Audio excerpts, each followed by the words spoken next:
Backyard Convos Podcast.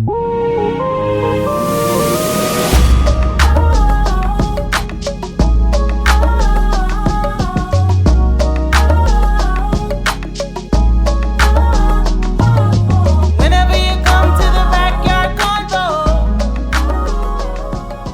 Whenever you come to What's up, brother? How you doing today, man? It's been a blessed day. It's been a blessed day. Like, yeah, that's all. I'm gonna leave it at that. It's been blessed. But hey, so welcome, guys, to the Backyard Convo Podcast. I am your host, Webb Pascal, and this is none other than my brother. It is always a pleasure to sit across from him, and most importantly, Let me interject. Just to anybody who maybe you see that Pastor Webb and I, it's a genuine relationship in that we're not only talking to each other when we're on the podcast. We talk to each other. I wouldn't say daily, but for the most part, daily. but on a regular basis. But Yeah. I realize that some of the conversations we have when we don't have a camera recording are some of the most enlightening conversations. That is so what correct. you guys get are like the leftovers, but Yeah, it's just a little snippet. It's just a little snippet. yeah, it's nice stuff. But eventually, one day, though, man, I think they'll get in on it. So. Yeah, they'll get there. But so what's so guys? Last week we talked about So much. all the good stuff that has been occurring. There was a lot of conversations around transparency within the church, Yes. and that one was a pretty deep one. There was a lot in that one. We're Yeah, actually still doing some editing because there was so much. That is correct. And with a little bit of technical difficulties too, and we still have to make adjustments. This has been quite a journey, man. This is a lot more than I thought it would be. I thought you just push the button, record, and talk, and call it a day. Nah. This is really taking me out of my comfort zone. But anyway, so today we will actually transition towards a new topic. Yeah. So, Yeah. forgiveness. My goodness. So, when was the last time somebody hurt you? And when was the last time that you were treated inappropriately based on the relationship that you thought you had with somebody? When was the last time, in today's terms, somebody did you dirty? Mm-hmm. The truth of the reality is, offense is one of those tools that I'll say that the enemy used not only to destroy relationships, but also our relationship with God sometimes. Because when the offense is caused or done by someone that we trusted, or a leader, or someone in the church, for some apparent reason, it feels different. Oh yeah. Because you never expected that to happen. No.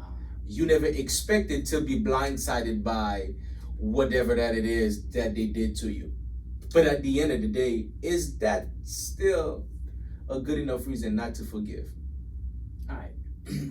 Okay, I'm not gonna play devil's advocate, but I think in this one I'm going to try to empathize with those who don't forgive. Because to try to understand why somebody don't forgive, let's just at least take a look at their situation from their perspective. And I've met, as a Haitian, there's a phrase we always say. Tout en délivre va tomber sous l'estomac. I was like, yo, that's pretty deep. Calm down, mom. So that's what we say as a Haitian. However, the Bible, our faith, requires, forgiveness is not an option for us as Christians. It is a requirement. I don't even think as Christians in general, I think in order for you to, one of the most unproductive things that you could do is to hold unforgiveness. Grudges. It is to hold grudges, bitterness, strife. Nothing makes you less attractive. Yeah.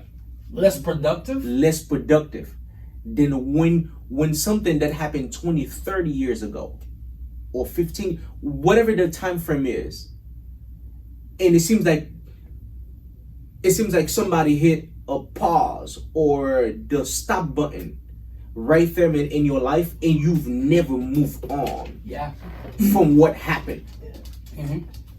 While the truth and the reality is, The person, The offender, they're living their best moved life. on with their They're lives. living his best life. The offender went on and got remarried again. The offender went on and got a new job. The offender went on and actually got a new degree. The offender went on Living his best life. living their best lives while you just stuck right there. That's the thing. Okay, I've learned it this way. One of the most difficult things to do is to forgive. Especially when there was a level of trust in that relationship. So you have between husband and wives, forgiveness gets to be kind of tough after betrayal. Yes. Between brother and sister, between people who had a bond, a close bond, it's like, I just, as you said, I didn't expect that type of treatment from you, so when it comes in, it hurts more. It's one of the things I say all the time. I've had the occasion to say it in messages, but also in counseling sessions I've had with people. People who don't know you or who don't have a good relationship with you can't hurt you as badly as those that are close to you. Oh my goodness. The greatest offense, the most egregious offense will come from somebody who you depended on, who you trusted. So because of that nature of the relationship we're talking about here, it becomes more difficult to forgive. However, I got to tell you, to anybody who's listening, unless you forgive, you're the one in bondage. Like, you're in bondage. Holding on to grudge, holding on to what's past, you're in bondage. I view it in two phases. One, there are those of us who actively hold on to it. We sit there, we think about it, we ruminate it, we contemplate it, and we make it a point to not forgive, even when time would require that we let it go. We hold on to that grudge because somehow it feels good. And not only not so much that it feels good, but it gets us attention. But not only does it get us attention, it makes us feel justified in our anger and our hatred. So we just hold on to it. And then certain of us, we're hurt so badly by it, we refuse to face it on, to deal with it, to address it. So we just leave it in the background. So one of them is actively holding on to it, and the other one is passively avoiding dealing with it, avoiding thinking about it. And right there, both of those, they do one thing: they hold you back. So to the person who I was hurt, I was betrayed, and now, but notice the person who hurt and betrayed you have moved on with their lives, as you suggested. So for you to move on with your life, for you to better your situation, there's one thing to do. Look, it's about time I learned to let you go. I'm not letting you go for you. I'm letting you go for me. I need liberty. I need freedom. And in order for me, I gotta say, in our Haitian culture, uncle, my kids will never visit your house like I did. We know where we're going with that. However, I'm done with you. Oh, I've forgiven you. Go on about your life. I'm moving on. I'm not going to let this hold me back anymore. Because it's what uncle did. It's what a cousin such and such did that's got me to the point that even my relationship with my husband is suffering because I didn't let that go. So the thing is, forgiveness, it not only holds you back, it holds your relationships back. It affects your relationship with your kids. It affects, in order to do better, you gotta learn. I know it hurts. I know you've been comfortable holding on. It feels good to hold on and but if you don't let go. So you're telling me that forgiveness doesn't automatically means reconciliation? No, it doesn't. We work towards reconciliation. That's if it is possible. If it's possible. Because to a certain extent, we're humans. Like, that's one of the things I don't like about the church. Yeah. The church likes to believe like we're Jesus, or the church likes to believe we're living in heaven. We're humans. There are certain points where, okay, I've forgiven you. I don't hold anything against you. If I can help you, I would. But the betrayal is such that the bond we used to have, it cannot be as it was. We're not enemies. Not by any stretch of the imagination, but the friendship we had, that closeness, I'm sorry. I'm not going to give you another chance to do that again. So we don't have that type of bond. That's just being human. That's not being unchristian. That's not having enough faith. That's just saying, no. That's been wise. We've been through that. Yeah, that's actually being wise. Because I think sometimes the offender misunderstands forgiveness. Mm-hmm. Because I forgive you, which means that we get to pick up exactly where we left off. I want to. That's not always the issue here. Can I make it? Can I go deep with it? Yeah, You mind? please. All right, let's go. We having a conversation. All right, let's go. Because the thing is, Let's talk. I'm looking at it. Forgiveness is one. It is said to err human, to forgive divine. If we go back into Genesis, one of the things we find is forgiveness as executed by God. We see an element of forgiveness when God kills the lamb, which is a symbol of Christ that would later on die on the cross, for us, and He clothed them. He clothed man and woman with that, meaning that, like, your sin is no longer before me. I forgive you. But the punishment for the forgiveness, which was death, was not removed. Because I've forgiven you, that doesn't mean our relationship is exactly as it was. That is how God executed forgiveness in the Bible. And I'm going to tell you what, when Christ comes now, and Christ has given us grace, and now it's not just a covering of our sin, it is a wiping away, it is a forgiving of our sin, legitimately, what happens is, you will die. Because the consequence of your actions, whatever you sow, you will reap it. There are consequences. That's one of my favorite principles and one of my favorite that's just verse in the Bible. Whatever you reap, whatever you sow, you will reap. It's like there's some things you do. You may receive forgiveness, but understand you've lost that relationship. Oh, you completely lost the privileges that you've had with that person. It's gone. It's done. There's absolutely nothing that you can do about it. It's gone. So, and that's why we should learn to treat others how we would like to be treated. Golden rule. That's the golden rule, sir. That's just the golden rule. Learn to treat others how you would like to be treated. See, the thing is, you're giving me problems.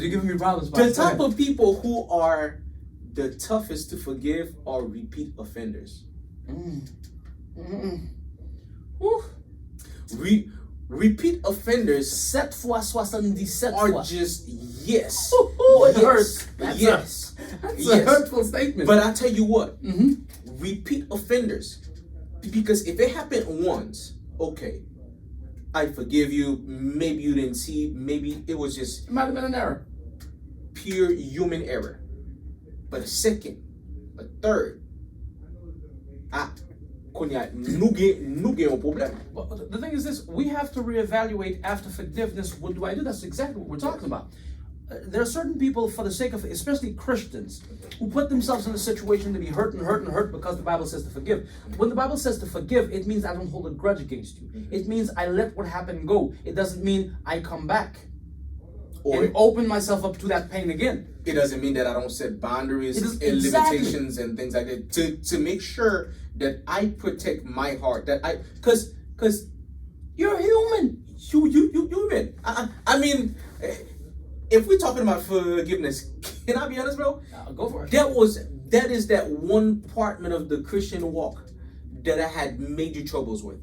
Man, dude, I was probably one of the most vengeful person you could possibly have ever met in this whole entire planet of Earth. You slap me, I'm gonna find a way to punch you. Man, you step on my toes. Yeah, man, I'm gonna one up you. I mean, especially sim kon em faire respect to m'pache sur compte m'papa, you know what I'm saying?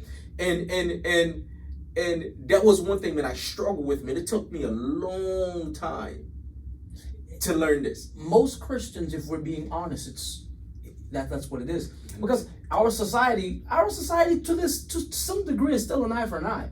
Yeah. Our society to some degree is still you did me, I do you, especially in our culture as Haitians. Yo, that's part of our culture. So that is such an integral part of our culture, of our thought processes. That's who we are. So when you come to Christ, and now this is not only is it in you, As a human, it is culturally in you. You have inherited through the blood of that's because that's what your father did. It's difficult to get away from that. So to the Christian who find yourself struggling with that, you ain't alone. We, to some degree, we've all struggled with it because it is, to me, forgive me for saying it, it is one of the most inhuman and unnatural things to forgive. Oh yeah, man. I think my thing is, I want a revenge. I want to hit you back. So to the person who want you feels, to know how it feels. Oh man, if you have that feeling, I want you to combat that feeling. But I need you to understand that that feeling is natural and human. So don't beat yourself up for feeling that way. Now, if you act upon it, now you got a problem. However, I want you to understand the feeling's human, and your job as a Christian is to combat that feeling, to learn to forgive, but not to re-expose yourself to that same pain again. Nobody's saying that part. Absolutely. I tell you, there are many things when it comes to unforgiveness that are not beneficial for the human body at all. Someone who is bitter, someone who holds grudges, physically, man, it can make you sick. Yeah.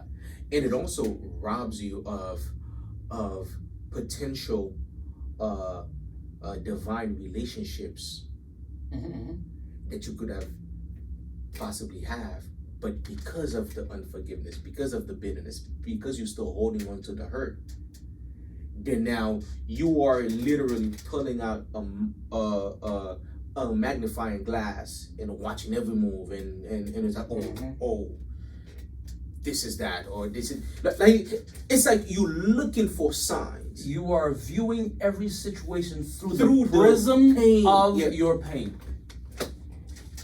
That right there destroys a lot of marriages. Yes, sir. Because unhealed folks, can cause a lot of damage. Can cause a lot of unhealed leaders. Can cause a lot of. I've witnessed leaders who were not healed and who still did not even know that they had some kind of grudge or animosity towards their former leader who abused them, and they ended up imposing that same abuse on those who also follow them too. Yes, sir. That's okay. Now we've brought it within the church. We've brought it to the church. And it's fine. It's fine. Because this seems to be the natural progression of every conversation we have. Yes. We'll take it from the family, and then we'll bring it into the church. Because this is